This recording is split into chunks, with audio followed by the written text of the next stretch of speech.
Hi everybody, I'm just some guy and today I'm going to review 365 Samurai and a few bowls of rice.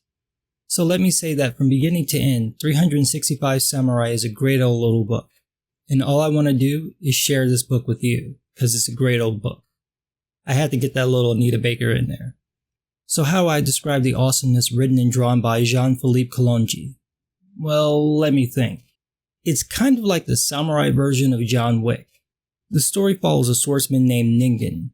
He's on a quest to kill 365 samurai to avenge the murder of his master and his schoolmates by a samurai named Kuzumito. Ningen tries to fight Kuzumito, but he isn't a match for him. Kuzumito spares Ningen's life, telling him that at the end of his quest to kill 365 samurai, Ningen will discover the true meaning of life. That's pretty much as complicated as the plot gets. It's a simple revenge story with a tricky ending. I've read the book a couple of times now and I'm still iffy on the ending. It's obvious that Kalonji was working in metaphor throughout the book. Each section starts with a season, and at the end of the chapter Ningen meets a woman who teaches him a different aspect of life. You kinda have to read the story a couple of times to catch what Kalonji's setting up because all of it's set between awesome samurai fights. Kalonji definitely did his homework. The staging of the fights, the posing, the framing, everything reads almost like an Akira Kurosawa film. That he chose to set the first couple of fights in rain is pure Kurosawa. Let me pick the most complicated thing to do and then make it look easy. Kalonji has the technical skill to pull it off too.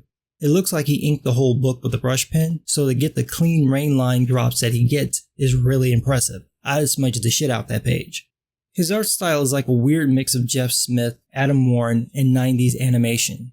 Everything about his style says it shouldn't be able to carry a serious story, but it works just fine. Keeping the art in black and white really helps. It adds a stark mood to the story, almost like an old-fashioned feel. That choice might go back to the classic samurai movies being in black and white too. Like I said, Kalonji did his homework, and he has the skills to make the pages work, and let's talk about the pages. The unique thing about this book is that each page is a single panel. That's right, the whole story is told in splash pages. You'd think that this would kill the pacing, but it doesn't. I think the story actually works better in this format. It almost feels cinematic, and that's really true with the way that Kalonji frames the pages. Sometimes there's too many shots where the characters are always on the left side of the panel. That might be because he's right-handed and he may tend to draw left to right. Overall though, he shakes up the framing enough to keep a good flow with the pages. The book is about 392 pages long. If you took all the pages and put about 6 on a page, you'd end up with a 60 or 70 page book. So the splash page setup is kind of a cheat to get a longer page count, but I don't think a lot of the pages would have had the impact they have if they were set up like a traditional comic. The reason I love this book so much is because it does one of my favorite things comics are great for. It tells the story visually.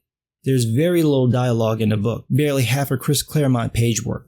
What dialogue you do get is what you need in order to understand why Ningen's on his quest and to wrap up the end of the story. This does two things. It makes the story flow very fast. You can read the whole book in about a half an hour. That may seem like a fast pace, but when you think about it, it's really only as fast as you choose to turn the page. You can flip through them quickly and make it feel like an action scene, or you can take your time and let your eyes soak in all the awesome artwork. It also lets the reader make the story what they will. Kalonji's definitely got a point with the story, but until you get to the end, you can make Ningen into whatever you want him to be. This is what reminded me of John Wick because when you think about it, you know almost nothing about him. In those scenes of total badassness, Wick is whatever the audience wants him to be. It's a great trick of storytelling because it lets the audience be a part of the story in a way they couldn't be if the creator had laid everything out for them. That's one of the reasons why I love this type of storytelling. This is a book you want on your shelf. It's a great read, and if you're an artist, you'll learn a lot from this book. Just the brushwork alone is worth the cover price, which is $17 if anybody's wondering. I did some checking and the book might be out of print. I got my copy at a convention. I think some comic book shops might still have some in stock. Check around online maybe to see if you can find a copy. Kalonji also did a prequel story called Ningen's Nightmares. That one's told in a traditional comic book format and it's pretty good too. I'll review it later on. In the meantime, hunt down 365 Samurai and a few bowls of rice. You won't be disappointed. Now before I end this video, let me just say I'm up to 5,000 subs now. I want to thank everybody who subscribed. Thanks a lot, people. And special thanks to Englandine and Douglas Ernst. Thanks to them mentioning and liking my videos when I first started the channel, I got my first 100 subs. So thanks you two. Thanks again for the support and thanks for listening.